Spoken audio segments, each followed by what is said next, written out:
Muito bom. A gente vai falar um pouco sobre essa mobilidade inteligente, falar de smart mobility. Vou começar com o Fábio. Fábio, eu li o seu projeto agora, que até a matéria foi de 2015, que a gente compartilhou internamente lá, foi no draft, eu acho que saiu. E, pô, fiquei encantado, assim, né? Você abriu mão lá da consultoria que vocês têm na família, da Bolsinhas, né? O nome da consultoria. E resolveu investir num projeto que é esse projeto de levar as pessoas para trabalhar em home office. Explica um pouco como que funciona esse projeto. Bom, Fernando, obrigado primeiro pelo convite, estar aqui, pela oportunidade de contar sobre o nosso projeto, sobre a nossa empresa. A Home Agent é a primeira empresa, fala um pouquinho da empresa para as pessoas se situarem, a primeira empresa de atendimento ao cliente, né? O primeiro call center 100% em home office do Brasil. Acho que essa ideia nasceu de um cliente da empresa de consultoria que precisava de um plano de contingências de negócios no call center deles, né? E a gente pensou, poxa, por que mesmo as pessoas precisam estar presencialmente no escritório para fazer esse tipo de atividade? A gente viu que lá nos Estados Unidos, naquela época, mais de 300 mil pessoas trabalhavam já em home office, fazendo atendimento ao cliente, e aqui tinha uma oportunidade super grande. Acho que a principal vantagem que a gente identificou nesse modelo aqui para o Brasil é que a gente consegue ter acesso a pessoas que dificilmente ou poderiam sair de casa ou dificilmente um call center tradicional tem acesso, né? A gente, se você for ver o perfil médio dos nossos colaboradores, é formado por mães, donas de casa, pessoas que muitas vezes estão naquele dilema de, poxa, ou eu cuido do meu filho ou eu vou trabalhar, né? A gente conseguiu criar uma modalidade que isso deixa de ser um dilema. Ela consegue conciliar esses dois desafios, né? A gente consegue empregar aposentados, a gente consegue empregar especialistas, perfis que dificilmente empresas tradicionais de atendimento conseguiriam. E o interessante é que a gente faz muita pesquisa para entender até o impacto que a gente gera nessas pessoas, porque, por ser uma atividade nova, tem muita novidade para a gente também, né? E a gente descobriu que o tempo médio das pessoas que trabalham com a gente e gastavam em empregos anteriores era de 4 horas por dia de deslocamento, né? Então, quem trabalha com a gente, se você somar todos os dias em um ano, elas economizam 60 dias da vida delas, além das férias, né, por trabalhar em home office. Se você fizer essa conta, no ano passado, a gente devolveu para os nossos agentes 7 mil dias. No ano passado, a gente deixou de gerar 150 mil viagens de transporte público e 80 toneladas de carbono, né, só com o transporte. Eu até brinco que até quem não tem nada a ver com a gente nos agradece, né? Porque cada pessoa que eu tiro do metrô da Praça da Sé, 20 nos agradecem. Porque a gente acaba tirando essas pessoas do transporte público e impactando a questão da mobilidade urbana, né? Tem vários, e a gente vai descobrindo os impactos que a gente gera, né? Tem impactos socioambientais, tem impactos ambientais e impactos sociais também, né? Então, eu até trouxe alguns números da última pesquisa que a gente fez de satisfação dos nossos colaboradores, e são números bem interessantes, né? Então, para você ter uma ideia, 76% dos nossos colaboradores já declinaram ou recusaram de se inscrever em uma oportunidade de emprego antes, por causa da distância, né? Se você for ver, 86% das pessoas que trabalham com a gente dizem que é muito mais fácil agora conciliar o trabalho com a gestão da saúde, né? Não faltar no médico, por exemplo. 46% dizem que a saúde melhorou. Um tema super atual, né? A questão do assédio no transporte público, né? 41% dos nossos colaboradores já sofreu assédio no transporte público.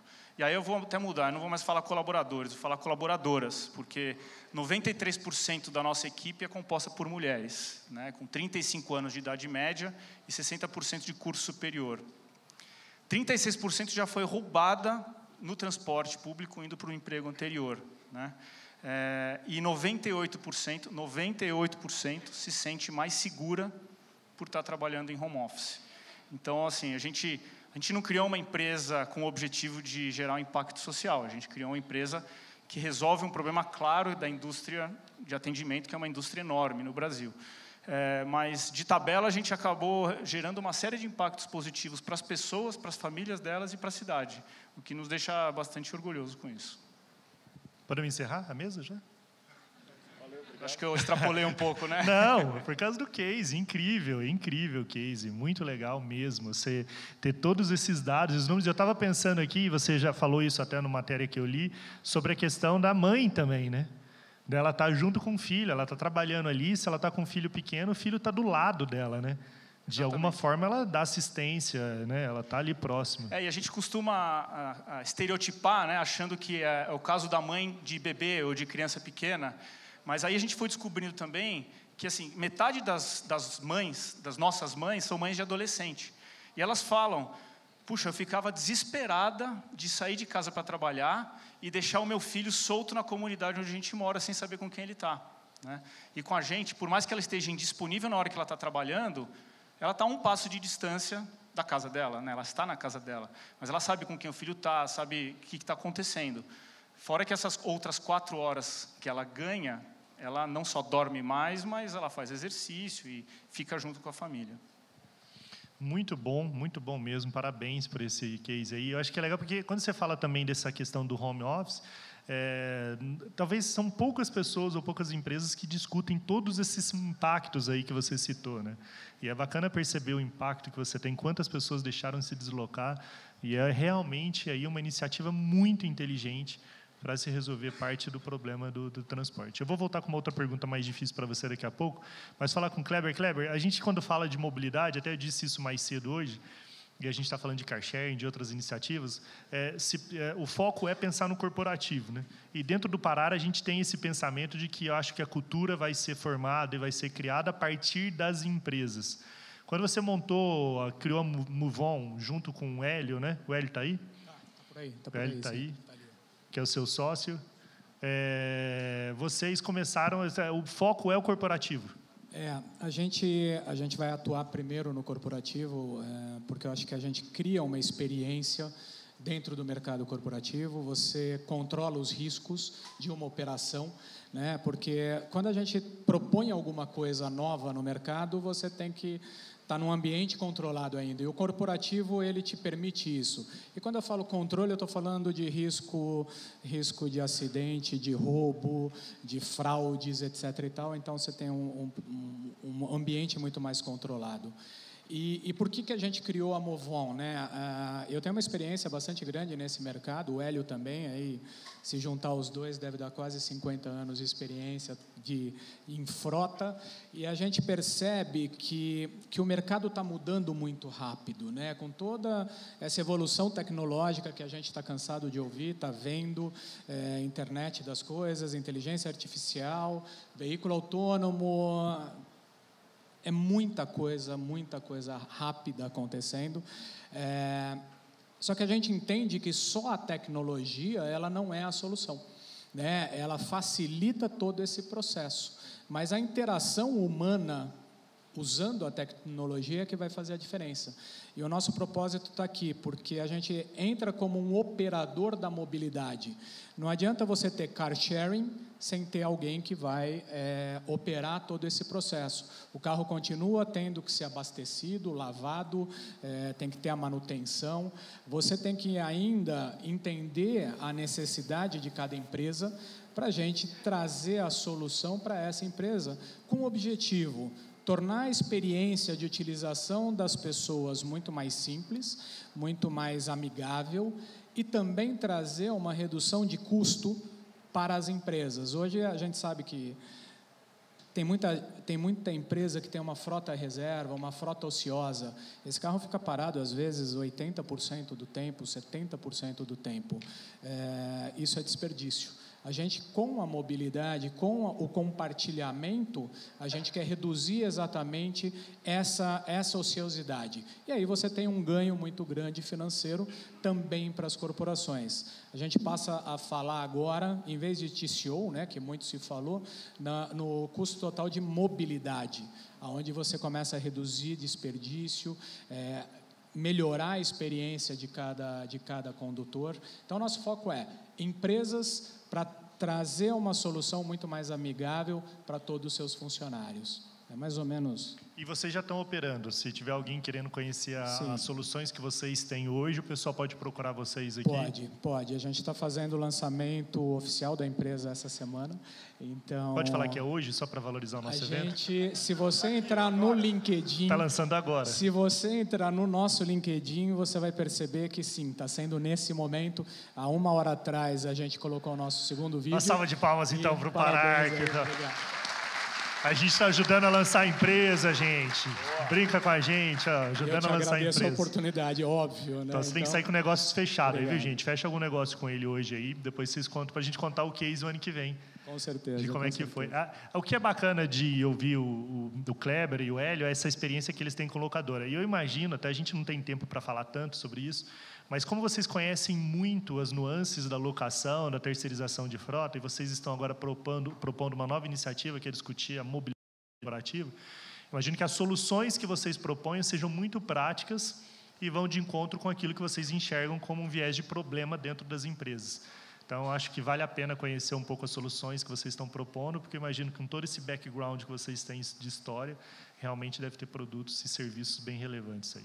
E, Roberto Niemeyer, você lançou esse ano foi o ano passado, o projeto de car sharing? Esse ano. Foi esse ano, lançou o projeto de car sharing. Vocês fizeram uma pesquisa que a gente divulgou ano passado, aliás, a gente até usa essa pesquisa ainda esse ano, quando procuram, a gente cita a pesquisa de vocês, discutindo a mobilidade. Foi essa pesquisa que fez com que vocês entendessem essa necessidade do car sharing? Como é que foi? Isso. O ano passado a gente fez uma pesquisa junto com o Ibope, com quase 2.000 colaboradores de várias empresas. E aí 2 dados assustaram muita gente. Primeiro é que 68% das empresas não promoviam nenhum tipo de deslocamento diferente do que o carro. E a segunda coisa que assustou talvez mais ainda é 1/3 das pessoas com certeza mudariam de emprego para ganhar menos se trabalhassem mais próximo. Então entra muito na sua visão. E se você ampliar com certeza ou muito provavelmente, isso aumenta para 2/3. E a gente viu o problema que o RH provavelmente tinha e que ele não consegue enxergar. Quando você fala de uma frota de 150 carros, numa empresa de 1.000 pessoas, por que o gestor está olhando para os 150 e não para a mobilidade dos 1.000? Porque, no final das contas, saiu da garagem, ele vai pegar os outros 850 dele. É ali que ele vai enfrentar um trânsito pior. E esse carro vai ficar parado. Então, quando a gente pegou isso o ano passado, a pergunta é, o que a gente faz com isso? A gente está numa era que a gente tem informação para tudo quanto é lado. Mas um pouco do que o Rony falou, se a gente não pegar e agir, isso vira só PowerPoint de apresentação, estatística, e nada é feito. E aí, com base nisso, a gente lançou 3 projetos esse ano. O primeiro foi de carro compartilhado, que é como é que eu ajudo as empresas a serem mais eficientes. O segundo, a gente lançou, na verdade, oficializa aqui, é uma parceria com o Urbano, para fazer car sharing para a pessoa física. Então, todo o sistema de pagamento tem a ver com a gente. E o terceiro, que eu acho que é o mais bacana aqui, é um app de carona junto com a Bind. Então, a gente pegou uma startup, juntou com a gente e lançou isso. Poxa, mas o que a carona tem a ver com o nosso propósito? Tudo.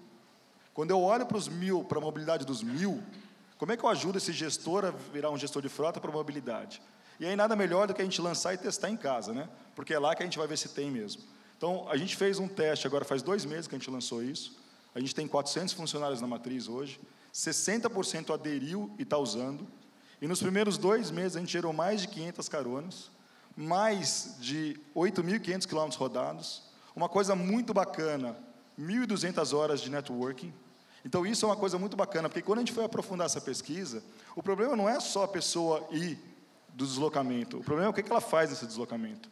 Você quer um deslocamento solitário quando você está no condicionamento, ou você quer estar com pessoas que você conhece, compartilhando dos mesmos gostos? E o que a gente viu é que quando isso acontece, você gera recorrência. Então, você começa a formar grupinhos. É óbvio que todas as empresas fazem isso, né? Você sempre pergunta para o cara da baia do lado, e aí, está indo para onde? Mas quando você consegue fazer isso com todo mundo, você tem 240 pessoas fazendo ao mesmo tempo, você diminui o número de carros, você economiza 1,5 tonelada de CO2, você gera networking, e a gente, para brincar mais ainda, a gente começou a dar pontos de livelo também. Então, tanto para quem dá pontos, quanto para quem recebe, quem dá carona ou recebe carona, dá pontos. E aí, no Dia Mundial do Sem Carro, a gente fez uma coisa a mais. A gente tinha feito lá na Lelo um bate-papo com startups, e aí é óbvio que a gente tinha também com cerveja. Então, é um boteco de startups.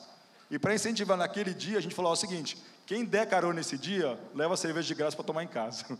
Então foi até o incentivo, porque esse dia estava difícil de achar caroneiro. Mas é um pouco isso, assim. Eu acho que mobilidade, se a gente olhar só uma ponta, a gente não resolve o problema, né? Então tem que ser em todas as pontas, tem que ser no corporativo, tem que ser no pessoa física, tem que ajudar esses carros a rodarem mais, sair daquele trágico número de 5%, né, que é o número médio de utilização de carro, e carona também, para a gente começar a olhar os 1.000 funcionários. Olha toda a companhia.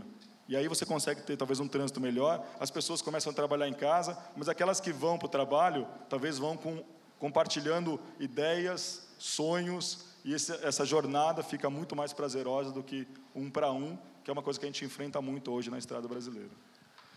Muito bom. Guilherme, a gente lá na Golsat, a gente implantou lá há um tempo, já tudo que a gente discute aqui, a gente implanta lá, né? Então, a gente tem a bicicleta elétrica compartilhada, a gente tem car sharing, levamos um carro elétrico lá que a gente compartilha, e aplicativo de carona, a gente está usando há um tempo, para ser o nosso beta. Aliás, a gente, né, casa de ferreiro, o espeto tem que ser de ferro, e a gente leva a sério isso. E uma das coisas que a gente tem discutido muito lá internamente é a micromobilidade. E você, como representante aí da Cicloei, né, como o CEO da Cicloei, que investe tanto em veículos elétricos e discute tanto esse last mile aí, porque quando você pega uma scooter elétrica ou um Segway, a autonomia deles não é grande. Até uma bicicleta elétrica mesmo, ela tem uma autonomia aí de 30, 40 quilômetros, sem precisar carregar. Então, ela não é para grandes deslocamentos, elas são para pequenos deslocamentos, seria essa milha final.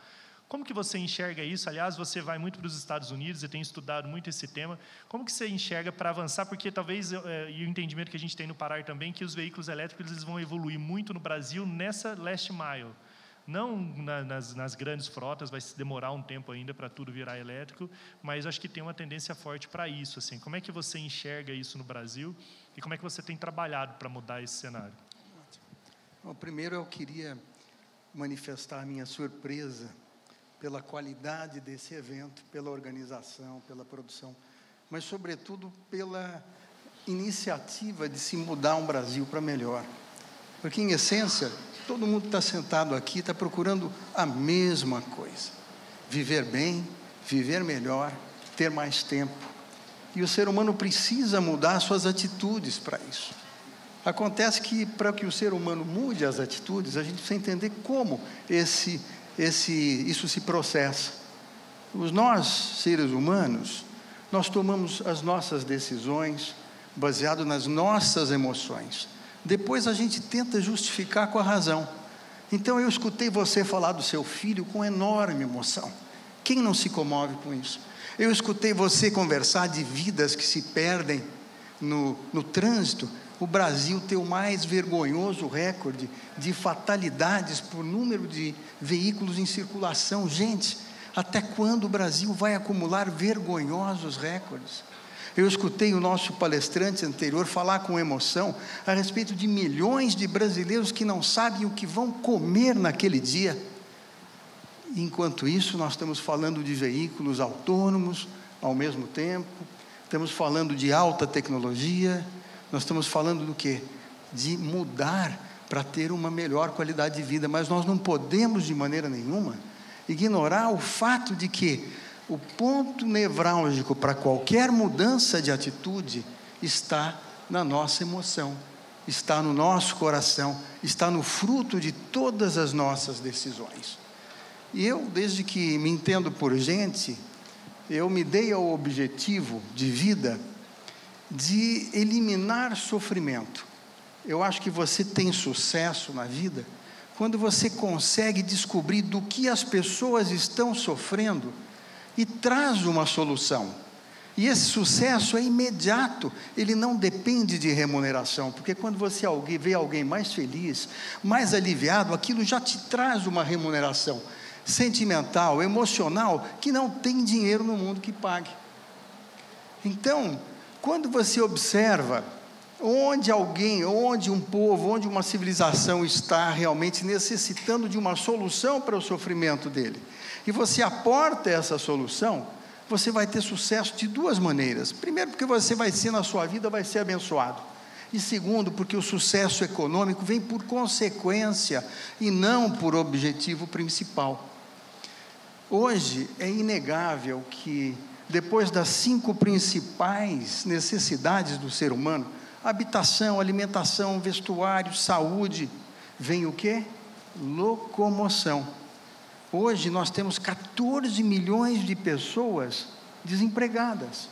Imagine o sofrimento desses. E esses eram empregos formais. Imagine quantos empregos, quantas pessoas que dependem de empregos informais e não conseguem ter autossustentabilidade econômica, não conseguem ter um prato de comida garantido naquele dia.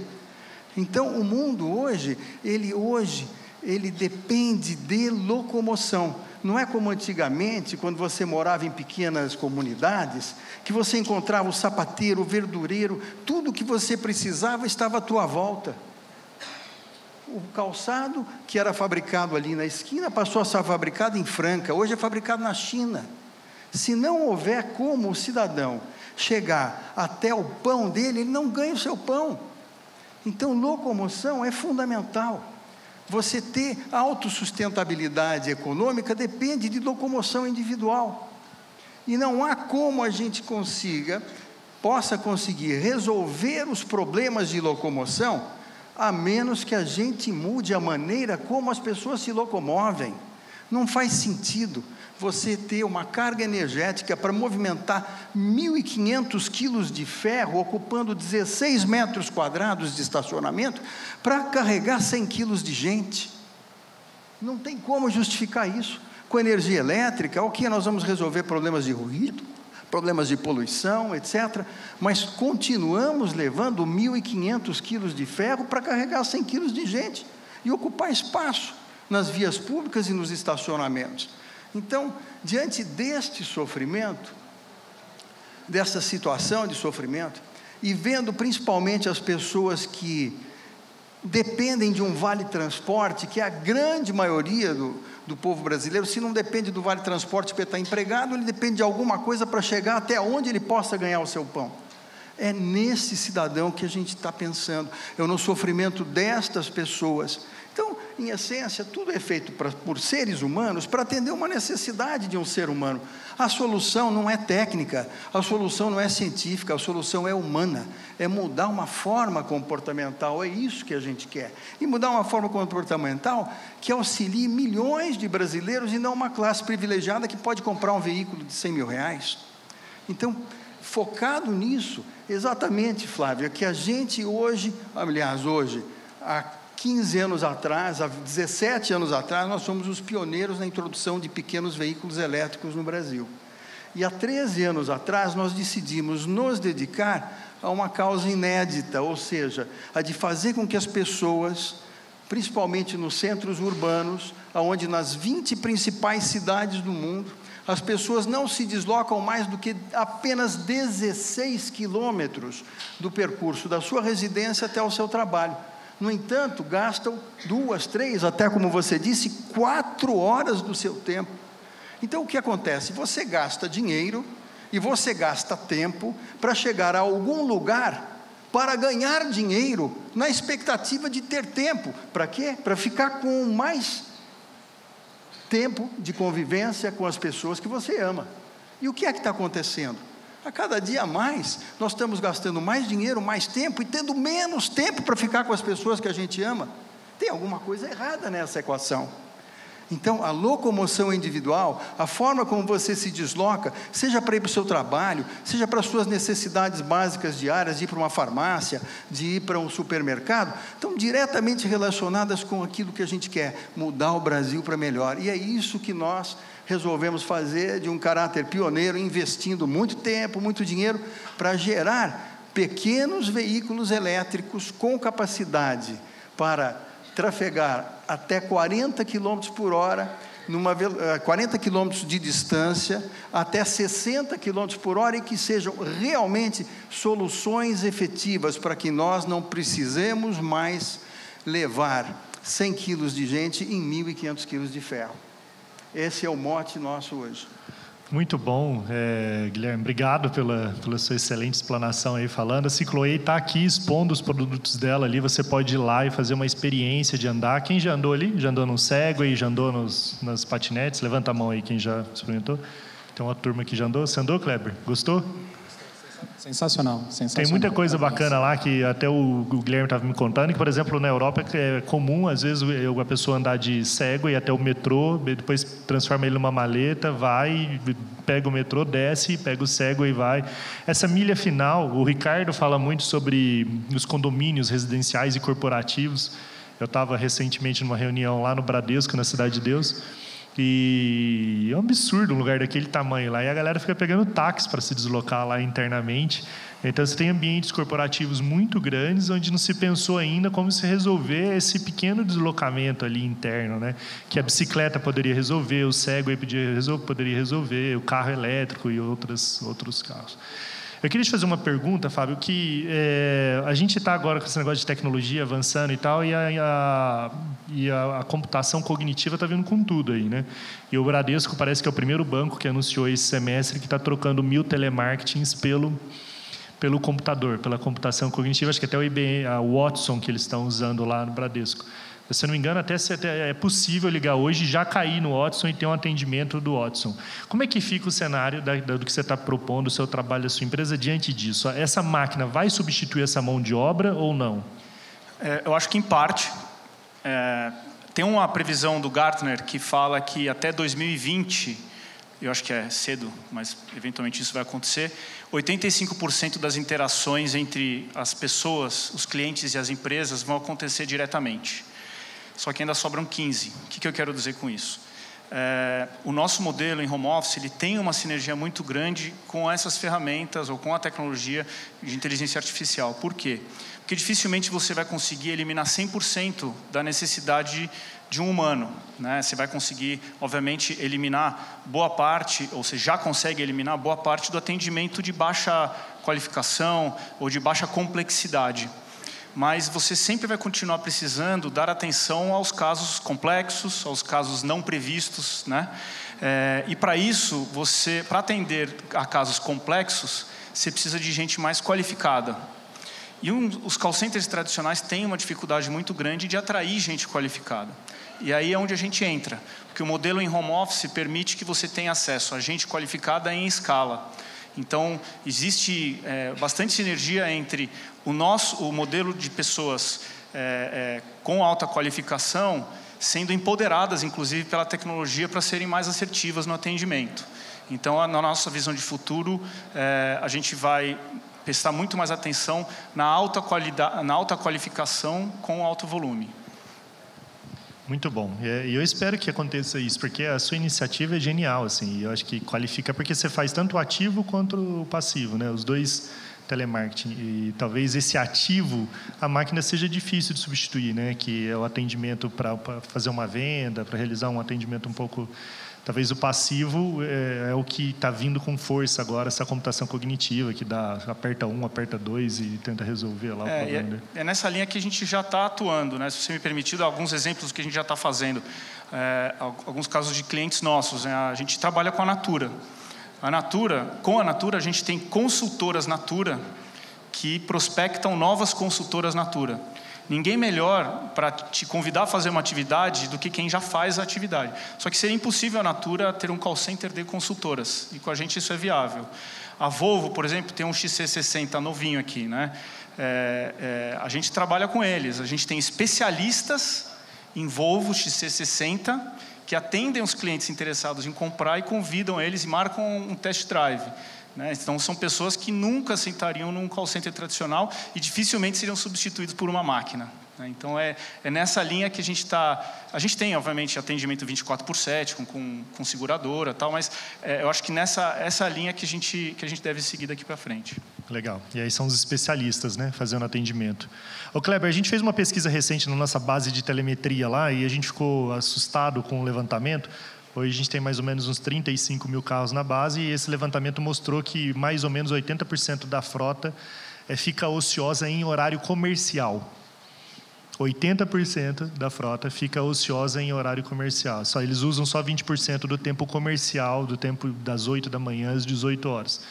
Então, quando você está falando desse projeto, vocês estão pensando em, na verdade, fazer um aproveitamento do próprio... Porque não é colocar mais carro. Vou falar, não, vou colocar car sharing e vou vender car sharing para as empresas. Quer dizer, ensinar as empresas a otimizarem melhor a própria frota que ela já tem. Na verdade, ela tem 100 carros, ela precisaria ter 70. E usar o próprio carro dela como solução. É isso aí. Por isso também, e complementando a minha resposta anterior, que a gente está focando no mercado corporativo.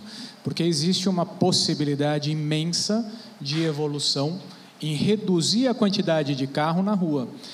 Eu entendo que o B2C, hoje você tem Uber, você tem táxi, você tem EasyTaxi e você tem o car sharing também como uma opção. E eu acho que é um mercado que já está bem desenvolvido, está indo bem, mas no mercado corporativo não. O oceano ele é bastante interessante para se agir e começar a ter resultado imediato. Então, por experiência, a gente conhece empresas que têm uma frota reserva de 30, 40 carros dentro de uma base, e esse carro está parado e às vezes 3 pessoas, 4 pessoas querem usar o mesmo carro ao mesmo tempo e você cria um conflito interno muito grande. A gente está trazendo solução para poder atender a maior parte de usuários com a menor quantidade de veículo.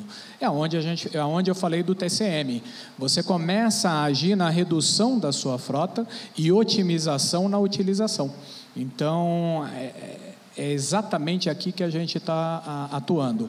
Através de tecnologia, processos muito simples, claros, controle de utilização, controle de manutenções, para você ter o carro sempre muito bem, em boas condições para funcionar.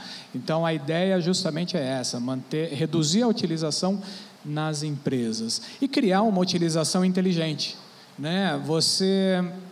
No compartilhamento, você tem o carro compartilhado, mas você também pode dar carona para o seu colega naquele carro compartilhado. Então, numa situação dessa, às vezes você reduz 3, 4 carros numa única ação.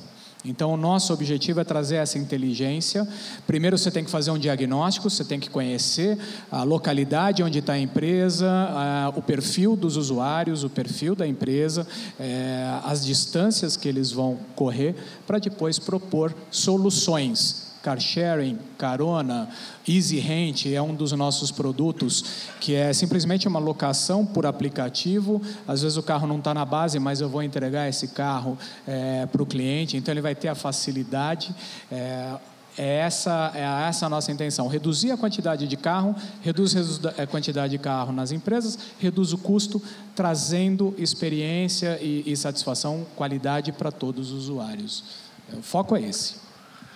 Muito bom. Niemeyer, lá hoje quando você pensa num produto e serviço completo para uma empresa, vocês estão focando muito na discussão de mobilidade. Está receptivo o mercado ao que vocês estão propondo, o que vocês estão falando com as empresas? 2 perguntas. O gestor de frota, ele tem sido o interlocutor certo para implantar, por exemplo, carona, car sharing dentro da empresa? E a segunda pergunta é como é que está sendo a percepção dele em relação a esse valor agregado, assim, se ele enxerga que isso vai fazer diferença na operação dele, porque são 2 universos muito distintos. Às vezes você tem um gestor aqui de frota e ele acha muito legal o aplicativo de carona, mas ele fala, mas como que eu vou compartilhar carona numa operação de 100 vendedores que estão na rua, quer dizer, cada um por um lado. Mas ele acha legal, assim. Ele é o interlocutor certo e como é que ele está enxergando isso como valor agregado? Eu acho que isso é uma evolução, Cada vez mais que a gente fala de gestor de frota para gestor de mobilidade, ninguém melhor que ele dentro da empresa para entender como ajudar a empresa a ter mobilidade mais ativa. Então, muitas vezes você tem isso, o RH poderia ser um interlocutor, mas ele não conhece mobilidade. Outras pessoas de facility poderiam ser interlocutores, mas eles também não conhecem mobilidade. Então, eu acho que essa provocação que a gente vem fazendo no mercado, e o Parar tem feito muito isso, Como é que eu me transformo num gestor de mobilidade? Ele ganha, na verdade, força, ganha instrumentos para ser mais estratégico dentro das empresas. Se isso já é uma realidade, talvez não. Talvez isso é uma evolução.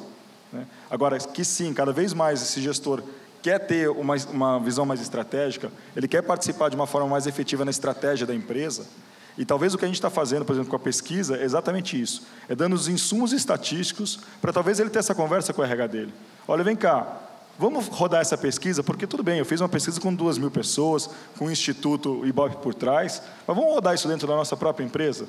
Será que isso é uma realidade nossa? E se for, como é que eu, gestor de mobilidade, consigo ajudar sim o meu RH a ser mais estratégico? A talvez não daqui a pouco começar a perder, porque como o senhor bem falou, nós temos 13 milhões de desempregados. O Brasil vai voltar a crescer, é uma questão de tempo. Quando isso voltar a crescer, será que eu não começo a perder gente? E será que eu não começo a perder gente justamente porque nesta época eu não pensei em mobilidade? Então, eu acho que tem espaço para isso. Eu acho que cada vez mais o mercado quer discutir mobilidade. E a gente está vendo que o caminho é através desse gestor. E ajudar ele a se transformar e voltar para casa de uma provocação dessa com ferramentas. Eu volto para casa e sim, eu tenho como agir. Porque senão fica só naquela angústia, né? Puxa, eu fui para lá como gestor de frota, todo mundo me provoca para TCO, para TCM, para gestor de mobilidade, mas e aí, o que eu faço? Então, a nossa proposta, na verdade, é dar ferramentas de tecnologia e plataformas para que a pessoa efetivamente consiga fazer essa mudança. Deixa eu fazer uma pergunta aqui, acende as luzes aqui, por favor. Quem é do RH aqui, levanta a mão, que trabalha especificamente no RH. Acende as luzes aqui, aí. Levanta a mão, quem é o RH? Tem algumas pessoas, mais, deixa eu ver, levantou a mão, só algumas pessoas aqui, outras ali. De vocês que levantaram a mão, que são da RH, quantos de vocês já fizeram um estudo sobre o modo como, se vocês sabem, de fato, através de estudos que vocês fizeram na empresa, como que os colaboradores das empresas de vocês chegam na empresa? Assim, quanto tempo ele gasta e qual o modal que ele utiliza? Quem já fez esse levantamento e tem isso de forma detalhada? Levanta a mão. Uma pessoa lá? Quem levantou a mão ali no fundo? Uma pessoa. Dos que levantaram a mão, uma pessoa que já fez esse estudo. É importante isso, porque quando a gente está falando essa discussão também, discutir mobilidade, mais uma vez a gente está discutindo vida. Quando a gente está discutindo frota, a gente está discutindo vida. E a gente quer fazer um trabalho até mais próximo das empresas, aí, mais relativa no RH, para resgatar um pouco isso. Porque se eu sou RH de uma empresa, eu não sei como as pessoas se locomovem para chegar até esse ambiente de trabalho para qual ela foi contratada, de alguma forma a gente não tem como discutir mobilidade nessa companhia, porque não virou um valor ali, não virou um eixo de falar assim, pô, peraí, o cara fica 4 horas num deslocamento, não pode ser. Né? Não pode ser. E é importante ampliar um pouco essa discussão, e eu acho que a RH é uma peça-chave, sim, porque é o departamento que tem que cuidar das pessoas, né? É que tem que estar ali olhando para as pessoas. Guilherme, a última pergunta, a gente está com o tempo já esgotando, eu queria te perguntar o seguinte, me fala quais são do que você vende hoje, quais são os que você mais vende para empresas e quais são as aplicações que as empresas têm feito dos veículos elétricos que você vende hoje? Ótimo. Hoje nós temos a maior frota de veículos elétricos leves em locação no mundo, fundamentalmente para os segmentos de segurança e patrulhamento. Entretanto, isso se deve à questão de custo. Nós não tínhamos equipamento que custasse menos do que R$30 mil. Entretanto, hoje, com o avanço da tecnologia, nós estamos lançando os mesmos equipamentos para uso individual, que vão de R$2.400 a R$3.400, mudando completamente esse cenário, menos da metade do valor de uma motocicleta, com a possibilidade de você não ter que pagar IPVA, seguro, multa, estacionamento e perder tempo algum, sequer em procurar aonde você vai parar o seu veículo, porque você carrega ele embaixo do braço, leva no elevador, leva no metrô, leva onde você quiser. E recarrega com grande facilidade, ainda tendo 30, 40 quilômetros de autonomia, que é muito mais do suficiente para um dia inteiro de utilização. É um negócio assim incrível, Flávio. Outro dia, eu sou motociclista há 45 anos, minha vida está em torno de motociclismo. A moto é elétrica, não? Então, você gaguejou, não é elétrica, não está usando moto elétrica. Meu filho, por exemplo, que também nasceu praticamente em cima de um tanque de uma motocicleta, ele hoje deixa a sua motocicleta em casa e só se desloca para o trabalho, que são 16 quilômetros, num veículo elétrico, que custa uma fração do custo de uma pequena motocicleta. E não tem que se preocupar com roubo, com seguro, com absolutamente nada. Então, hoje você vê, por exemplo, você vê os tigres asiáticos. Por que os tigres asiáticos se tornaram essa maior revolução social e econômica da história da humanidade? Muito simples. Porque há 35, 40 anos atrás, eles começaram a poder fabricar pequenos motores elétricos.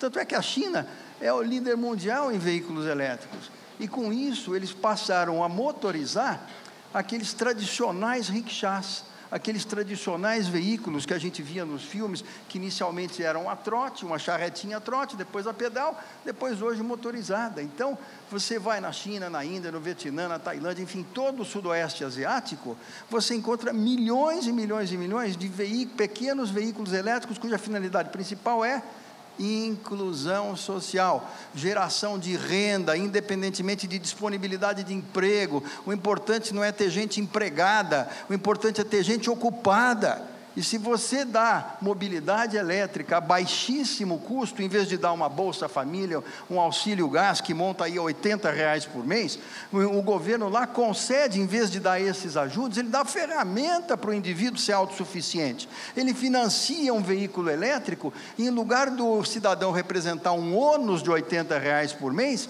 ele vai trabalhar em inúmeras atividades e remunerar o governo em R$80 por mês, pagando a prestaçãozinha do seu veículo elétrico, e com isso conseguindo inclusão social, geração de renda.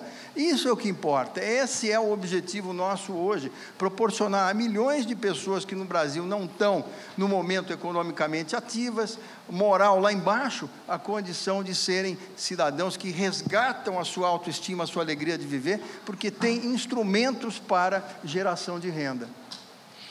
Muito bom, mas aprendemos muito com os senhores aqui sobre mobilidade inteligente. Obrigado pela participação, obrigado Guilherme, Roberto, obrigado Kleber, obrigado Fábio. Uma salva de palmas, por favor.